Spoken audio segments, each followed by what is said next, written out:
Bienvenue chers téléspectateurs, chères téléspectatrices sur votre chaîne chrétienne Gospel Vision Siloé. Alors, maintenant nous avions une devise qui est Amour, prière, discipline. N'oubliez pas, dorénavant, nous avons maintenant une devise. Suite aux nombreuses recommandations, suite à une prière à l'Éternel, nous avions maintenant une devise qui est amour, prière et discipline. Ne l'oubliez pas. Prière, amour et discipline, c'est la même chose. Alors, il faudrait comprendre que il y a de ces femmes-là qui ont changé les choses. Parmi ces femmes, je me rappelle qu'il y a une femme dans les écrits qui était compagnante et qui marchait avec les disciples qui s'appelait Marie de Magdala et sa sœur. Alors, dans les temps qui sont passés, dans les années 1900, nous avions connu également des femmes. La personne de Catherine Kuhlman et aussi dans cette génération qui est de la vieille époque, nous connaissons Joyce Meyer. Alors aujourd'hui, je vais vous présenter une personne tellement agréable à vivre, une sœur qui est assoiffée du Seigneur, qui aime tellement le Saint-Esprit que moi-même je fus étonné de la première fois que j'ai vu à la personne de ma sœur Sarah Triomphe Ngoma. Bonjour chers téléspectateurs, bonjour à tous. Je me présente, je suis la sœur Sarah Triomphe Ngoma. En tout cas, l'une des chrétiens de l'église universelle, prions à l'église Bicambly. Et aujourd'hui, je suis honorée de faire partie de ceux qui interviennent sur cette chaîne Gospel Vision Siloé, dont l'auteur est mon bien-aimé frère, Jerry Likaka. Bonjour. Bonjour. Alors, ma sœur Triomphe, qu'est-ce que tu nous as concocté aujourd'hui, je dirais? Qu'est-ce que tu nous as préparé? Ok. Alors aujourd'hui, j'ai une exhortation pour nous toutes, en tout cas tous ceux qui nous suivent à travers cette chaîne, une exhortation qui va nous édifier, que l'Esprit de Dieu m'a convaincu en un peu de mots, afin de soutenir, afin d'aider à chacun d'entre nous qui passe des moments difficiles et surtout qui se pose la question de savoir est-ce que Dieu est avec moi. Il ne voit pas mes moments de difficulté, il ne voit pas ma sécheresse. Alors dans cette exhortation, nous allons parler en peu de mots et je crois que par la grâce du Seigneur, cela va nous édifier tous. Voilà. On n'a qu'à attendre et d'entendre ce qu'elle a à nous dire. Shalom encore à tous les chrétiens et à tous ceux qui nous suivent derrière cette chaîne. Comme je me suis présentée en amont, je suis la sœur Sarah. Et donc aujourd'hui, en peu de mots, je vais nous édifier, en tout cas on va s'édifier sur le fait que nombreux d'entre nous nous posent souvent la question de savoir est-ce que Dieu ne voit pas mes difficultés, est-ce que Dieu ne voit pas mes souffrances, il ne voit pas nos larmes. Mais moi, je dirais ceci, que Dieu voit tout cela. Et aussi, je vais nous aider à comprendre ce qui se passe. Voilà pourquoi nous allons lire le livre de Ésaïe 43, le verset 2 à 3. On va lire ensemble. Elle lui dit que si tu traverses les eaux, je serai avec toi. Et les fleuves, ils ne te submergeront point. Si tu marches dans le feu, tu ne brûleras point. Et la flamme ne t'embrasera pas. Car je suis l'Éternel, ton Dieu, le sang d'Israël, ton sauveur. Je donne l'Égypte pour ta rançon, l'Éthiopie et Saba à ta place. Alors, par ce verset, nous comprenons plusieurs choses. Vous voyez? Étant chrétien, dès l'instant que tu comprends que tu es appelé enfant de Dieu, dès l'instant que tu acceptes l'identité de Christ, ça ne veut pas dire que les souffrances ou encore les difficultés ne feront pas partie de ton chemin. Non, c'est faux. Au contraire, pour que Dieu existe, pour qu'on reconnaisse que Dieu est, il faut qu'il y ait déséquilibre dans la nature. C'est-à-dire qu'il faut qu'il y ait un bien qui existe et un mal qui existe. Il faut qu'il y ait un malade qui existe et il y ait quelqu'un qui est en bonne santé.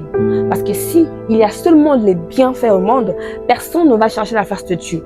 Personne n'ira dans les églises, personne ne va s'agenouiller pour invoquer le Dieu du ciel. Il faudrait bien qu'il y ait un vice quelque part pour qu'on se rende compte qu'il y a un Dieu qui existe. Et dans ce verset, le Seigneur nous fait comprendre ceci. Même quand tu passes des moments difficiles, ce n'est pas que Dieu n'est pas avec toi, il est avec toi. La preuve en est même, Jésus-Christ, après être crucifié, il dit, Père, pourquoi m'as-tu abandonné? Le Seigneur ne l'a pas abandonné. Le Seigneur a laissé cela se faire ainsi, afin que aujourd'hui nous soyons ce que nous sommes. Si Dieu avait intervenu au moment-là, aujourd'hui nous ne serions pas appelés chrétiens. Aujourd'hui nous ne serions pas appelés enfants de Dieu. Amen. Le Seigneur ne l'a pas abandonné, mais au contraire, le Dieu Tout-Puissant était avec Jésus-Christ, qui est notre Père, à savoir que Christ et Jésus et Dieu ne sont qu'une seule personne. Mais là, je parle dans comment dirais-je, dans l'identité de Christ, de Père et de Fils. Savoir que non, Dieu est avec nous dans toutes nos situations, dans toutes circonstances, il est avec nous. David dit même quand je marche dans la vallée de l'ombre de la mort, je ne crains aucun mal, car tu es avec moi. Pour dire que même quand tu passes des moments de souffrance, des moments qui sont tellement difficiles, tu pries, tu demandes, mais Seigneur, où es-tu? Tu as l'impression que Dieu n'est pas là. Au contraire, il est là. Mais seulement il veut que tu passes cette fournaise. Il veut que tu passes cette étape afin de te raffermir. D'aucuns subissent des moments très difficiles parce que Dieu a quelque chose de prévu pour eux devant. D'aucuns subissent des moments très difficiles parce que Dieu veut manifester sa gloire. Vous allez voir que dans la Bible, il y a un aveugle dont les apôtres ont posé la question de savoir, mais Père, est-ce que lui, c'est à cause d'un péché? Est-ce que lui...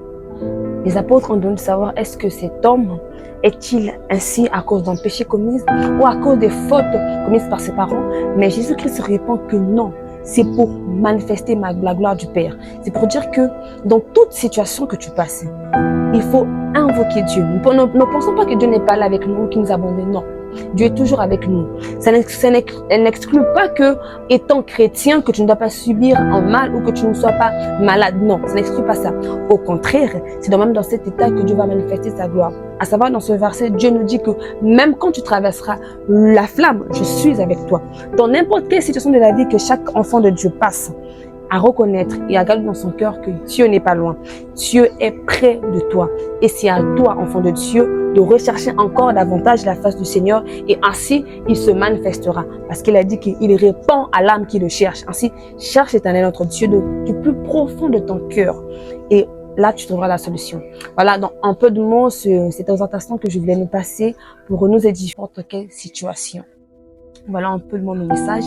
Et par là, je vais faire une prière pour que Dieu nous bénisse, une prière pour que Dieu nous fortifie. Chacun de nous, malgré les vents et marées, que Dieu garde nos cœurs attachés à lui. Alors prions au nom de Jésus. Éternel Dieu notre Père, nous te sommes infiniment reconnaissants. Nous bénissons ton nom, Dieu du ciel. Nous, car comme il était tu as laissé que ta parole Seigneur, puisse être toutes choses annoncée à tous ceux qui regardent que par le bien de cette exhortation et à tous ceux qui sont devant leur écran.